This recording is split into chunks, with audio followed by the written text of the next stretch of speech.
Hey guys, Kyle the Death Knight of Illinois here, bringing my review for My Hero Academia Season 2, Episode 18. And right in the beginning of this episode, the chief of the police, we get introduced to the chief of police, who is an upright, walking, talking dog. That shit alone was hilarious, but beyond like his hilarious appearance, because he is like especially how he says wolf, that wolf at the end of the sentence, that is funny, but it's what the police chief said in this episode that really has me thinking that, yeah, Stain, he was a bit more in the right than we originally thought, because we learned in this episode that apparently Toad, Oroki, Tenya, and Ida and Izuku are would have gotten reprimanded for saving people and stopping the hero killer if he hadn't stepped in. Like the police would have reprimanded all three of them for basically using excessive force against the hero killer and could have easily reprimanded them for using excessive force against a hero killer, all because they weren't officially licensed pro heroes, and that would have happened if the chief hadn't stepped in. Which, and in a way, this actually plays into two particular interesting outlooks of this kind of a thing. The first is the very like fucked up aspect of it, which is when you think about it, this kind of stuff of the whole censorship of the media and people not getting the right credit. It is kind of in a way what Stain was talking about and what he's been fighting against. True heroism can flourish when bound under rules and regulations of the society. And again, when and but that also plays into the flip side of the argument where even though the three of them weren't officially recognized for basically any of the heroic work they did, because it was heroic at the end of the day. We see that we do see that they were secretly praised for their actions and the part they played in stopping Stain and rescuing all the heroes rescuing the heroes that were being held hostage by him at the time. And that you could argue that actually plays into the whole lesson of how the best heroes, like the absolute, the best and the truest heroes, are the ones you don't talk about. The unsung heroes, the heroes who don't always get the credit or the glory and fame. Those are the ones that don't get the credit are honestly the best and the truest heroes. So in a way, you could actually look at it from those two perspectives. On one hand, that yes, it is fucked up that they didn't end up getting that they didn't get the credit properly, but at the same time that they were still in a way they were still like the all around credit, but they still were praised for their actions. So yeah, it is a very interesting double sided coin. Although I would argue that whole thing about how the fact that they would need to be pro heroes in order to be considered true, in order to have true hero, in order to represent true hero, in order to be recognized for their actions, is still kind of fucked up. And on the subject of Stain himself, we see pretty much in this episode that a good chunk of what Stain had done, even though a good chunk of what Stain had done was suppressed by the media, his influence was still spreading.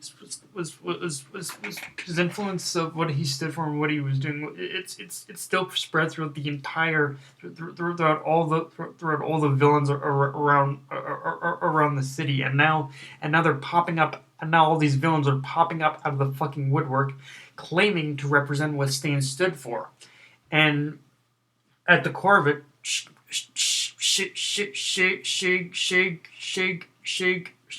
Shigaraki is using Stain's ideology as a sales pitch. Honestly, like he's using what Stain stood for as a means to recruit all these other villains who are now claiming to in order who are claiming to follow his ideologies in order to justify what they're doing, as I think it was Gran Torino explained. Yeah, Gran Torino explained. Shigaraki is planning to use all of what Stain had told him, all of what Stain had stood for. He's using, again, I'm repeating myself, I know, but he's using it as a sales pitch in order to recruit all these villains, and he's going to start a massive revolution with basically an entire army under his belt, because the thing about this is it's basically the whole mob mentality. When one person has pretty much a lot enough voice and actually says something profound that resonates with people, then they're gonna end up flocking to that one single person. Like, I mean, again, I hate to use this. I hate to use this comparison, but it's like what went on in the States during the 2016 election. Trump was such a loud voice was such a loud voice that people ended up flocking to him. Of course, now there are a lot of people who are turning against him, but it's still the same manner in which Trump did. Shigaraki at least realizes enough that Stain's words and what he was saying were so powerful that he can use it in order to have all these people have all these people come to him and be part of the League of Villains, and he's gonna start a fucking massive ass revolution with what he's planning to do.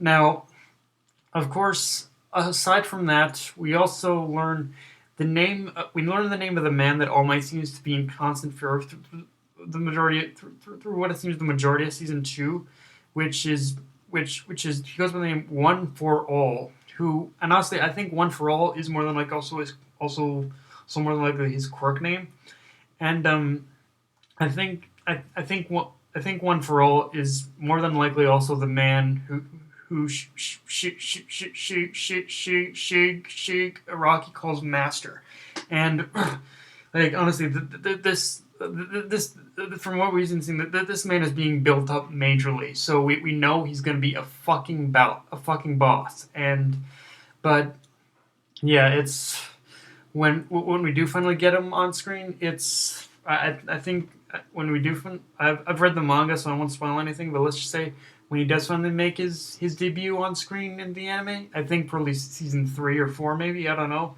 But when he does finally appear, let's just say he is going to leave a fucking impression. I will say that much. Also, there were two specific moments. The rest of the chapter is pretty much just the rest of the episode, honestly, is just kind of getting all the other aftermath stuff out of the way, like seeing what the other students are doing in their internships while the whole thing with Stain was going on. And there were two moments in particular that really made, or actually 3, I guess, or all of them made me kind of laugh, but there were 3 that made me laugh out loud. The first one was with Momo. Okay, like at the end of that scene, it did see that they were going out on patrol and whatnot. But Momo, I think you still chose the wrong agency, girl. Like being forced to the trade off with working for that heroine or whatever is that you have to model with her, and it's like, yo, you're not doing any fucking hero work, lady. You're just modeling, freak sakes, and just seeing Momo's hairdo and whatnot, that was just what Momo had to go through in order to work for her. What Momo has to go through in order to work for her. I feel so bad for Momo, but it's fucking hilarious at the same time. And Bakugo, working for Best Jeanist. Oh my god, like I busted a gut laughing so hard. Like I was busting a gut laughing. I was laughing so hard. I literally had to pause the episode just to get all the laughs out when I saw that scene. The scene where we see Bakugo's haircut. Like I never thought I would miss the spiky hair look, but bro, Bakugo, that haircut does not suit you at all, dude. Like seriously, you need to get that shit shaved immediately. And the third and final scene is the scene where it was O O O Chiko and Izuku talking on the phone, and then Izuku's like, "I talked to a girl. I talked to a girl like." Like it's funny because in a way, like we've all had that experience in school where we're like, I can't believe I actually talked to a girl. That was my first time talking to a girl. Like I think we've all had that moment in our lives happen, and he's just seeing Izuku go through that same moment of, hey, I talked to a girl at long last. It's like, but it's it's funny, but at the same time, like, bro, you've been hanging out with her already. It's not like it's any, bro, you've been hanging out with her already. It's seriously, and but yeah, and we can actually see a bit of a subtle like romance going on between Ochiko and Izuku. Like I don't think I think for right now I do like the way that the mangaka and the series is playing it with unlike most shonen where they make it a lot more where they make the couples and the shipping a lot more obvious. Like it is still kind of obvious here, but it's still a lot more subtle, I think, and it isn't full blown like, oh hey. And yeah, it's I do like how they're handling the romance aspect of this. It's just very subtle. And but yeah, there was actually a lot of subtle. The thing about it is there was actually a lot of subtlety in this episode. To be honest with you, and I really appreciated that because sometimes you don't. Because a lot of times you don't need the big action pack shit. You just need a little bit of subtlety, a little bit of quiet in order to truly make a series great and or truly appreciate a series. I think, and this was one of those times. But and animation as usual on point. I think the pacing was even good. His pacing was excellent in this episode. Actually, that's one thing too. I'm curious about. Like we are slowly getting to the we like the I assume that the stuff with Stain would pretty much make up the entire half of the last of the would make up the entire half of the second half of the season two. But it looks like we're getting a little bit of aftermath stuff here too, and I wonder how much. I wonder where season two is going to end precisely. Like, I met like from the looks of how this episode ended, it looks like the League of Villains are gonna gather. So it looks like we're gonna get them. But I wonder how much more beyond that we're gonna get. Yeah, it is an interesting question. But yeah, guys, that's pretty much my review. If you enjoyed the video, like, comment, subscribe, or follow me on Twitter and Facebook. That Night of Anime, signing off. Later, peeps.